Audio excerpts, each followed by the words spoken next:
un llamado a, a las autoridades, específicamente al fiscal del barrio 27 de febrero, el licenciado,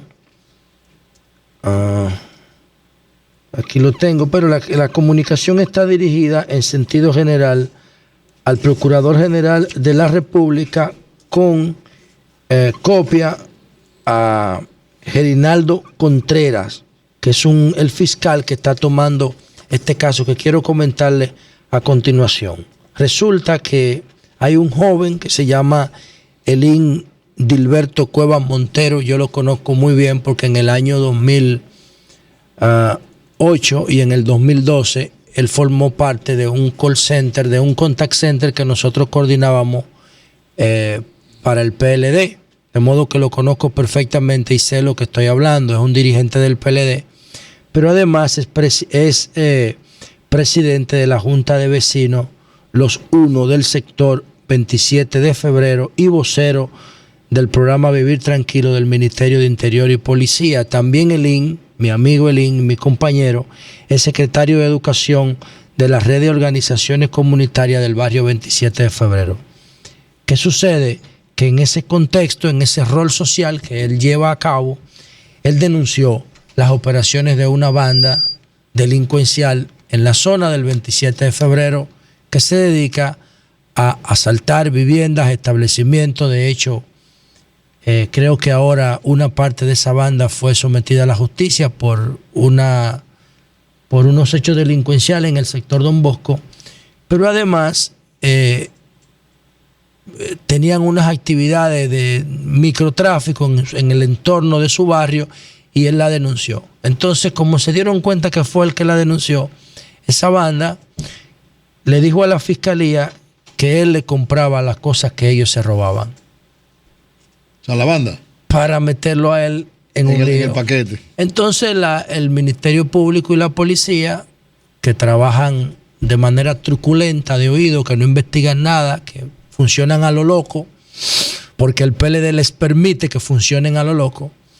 Entonces cogieron para la casa de Elín y lo han sometido a la justicia, le han incautado sus electrodomésticos, él le demuestra que tiene los documentos de cómo lo compró y todo eso, y no hay forma de que el asunto se resuelva, pero además él está bajo amenaza permanente de esta banda de delincuentes que se aprovechan de un sistema de seguridad que no funciona, que no sirve, porque fue creado por Trujillo en el 1937. Entonces yo quiero poner en responsabilidad del Ministerio Público la seguridad de mi amigo Elín. Yo doy fe y testimonio de que este muchacho es una persona íntegra y entonces ojalá que no le pase nada, porque lo último que me dijo Elín, que me trajo todo el expediente, es que el fiscal le dijo, este fiscal que está aquí, le dijo que si él se hace responsable, si él se declara culpable, él pudiera hacerle una concesión. Estamos hablando de Gerinaldo Contreras, y que si no se declara culpable e insiste en su inocencia, lo va a mandar para la Victoria. Entonces, es importante este tema para que no le vaya a pasar nada a este dirigente del PLD y dirigente comunitario del barrio 27 de febrero. Entonces, yo quería decir, con relación al tema del pacto, lo siguiente. Ayer nosotros le decíamos a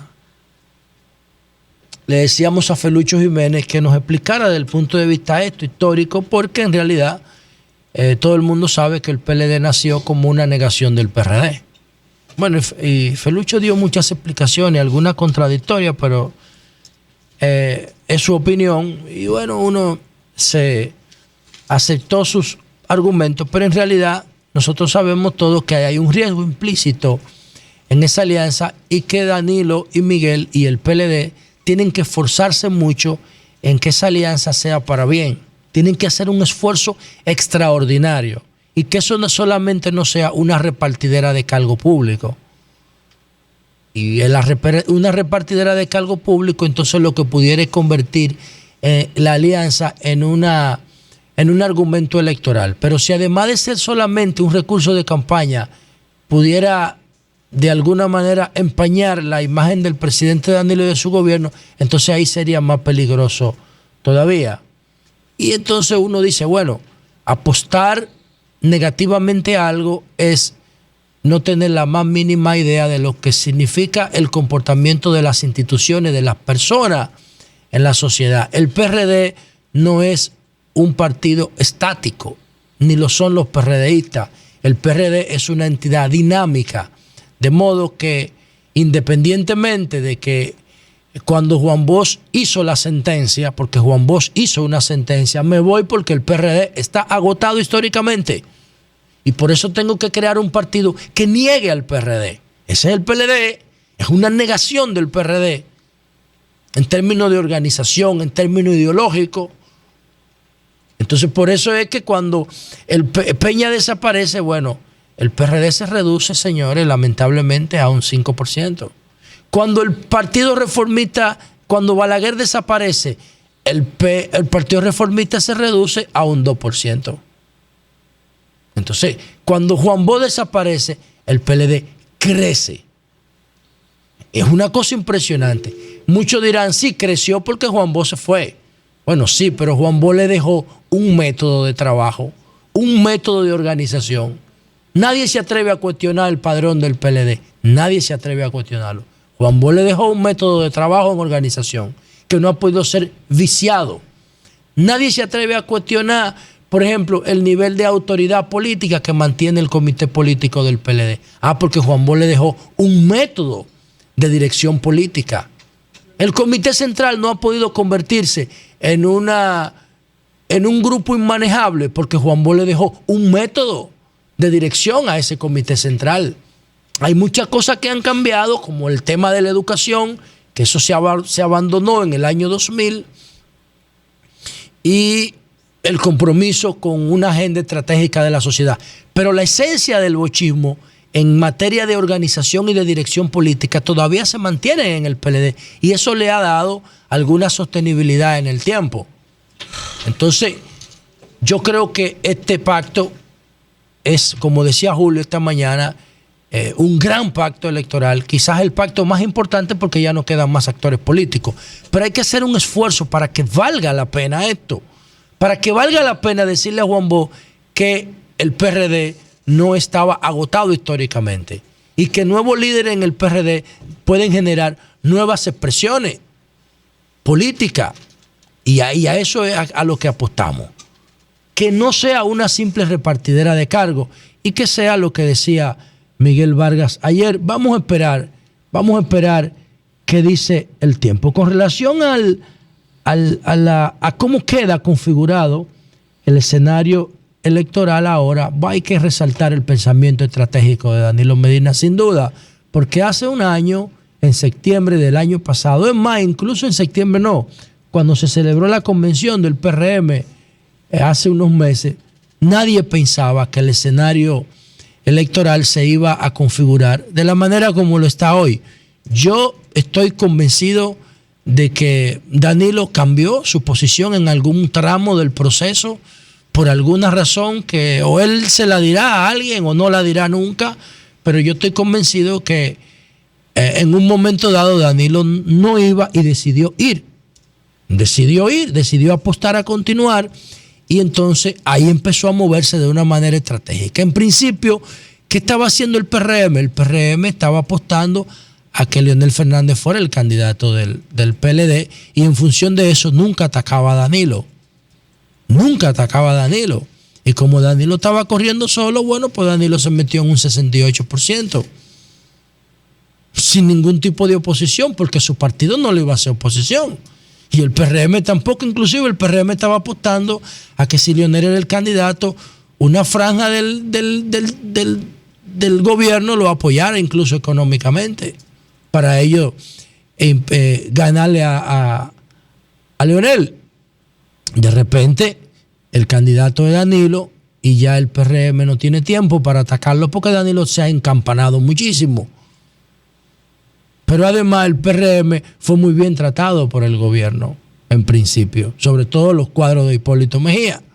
Entonces ya tenían las manos atadas y no podían hacer nada, porque el objetivo que ellos identificaron desde el punto de vista electoral como su adversario era Leonel. Y entonces Leonel, por la forma como se manejó, bueno, ya ustedes saben en lo que terminó su proyecto electoral. De modo que Danilo también se ha sabido mover con un pensamiento estratégico impresionante en términos electorales. Y lo ideal es que ahora, en un segundo mandato, eso no se diluya y siga teniendo la misma firmeza que ha tenido el primer gobierno de Danilo Medina. Cuando yo le decía, lo dije en Santiago, se lo dije a Felucho ayer y posiblemente le haga una comunicación al Comité Central del PLD en los próximos días, cuando yo citaba la ola de anticorrupción que se está moviendo en América Latina, que hay 8 países cuyos presidentes están involucrados en corrupción, yo lo hago a manera de advertencia. Felucho me decía, ¿y cómo tú puedes comparar el caso de los combustibles en República Dominicana con el caso de Guatemala? Yo no lo comparaba, yo simplemente lo ponía como referencia. Pero un empresario en Santiago nos dijo a nosotros, yo no sé si mis compañeros lo recuerdan, me dijo, yo tengo una fábrica de blog y si yo no puedo vender el blog a 15 pesos como lo vende mi competencia, yo no sé si es el precio, estoy poniendo una referencia simbólica, es porque yo tengo que venderlo a 25 por los costos del transporte. Pero aquí hay gente que está comprando transporte subsidiado de lo que subsidia el gobierno, que pone el precio en el mercado 10 pesos menos que yo. Y eso significa que hay una distorsión con el combustible subsidiado. Y entonces eso me afecta a mí como un actor que está jugando con la regla del juego de manera limpia en la economía. Y eso es una distorsión. Un momentito, José. Sí.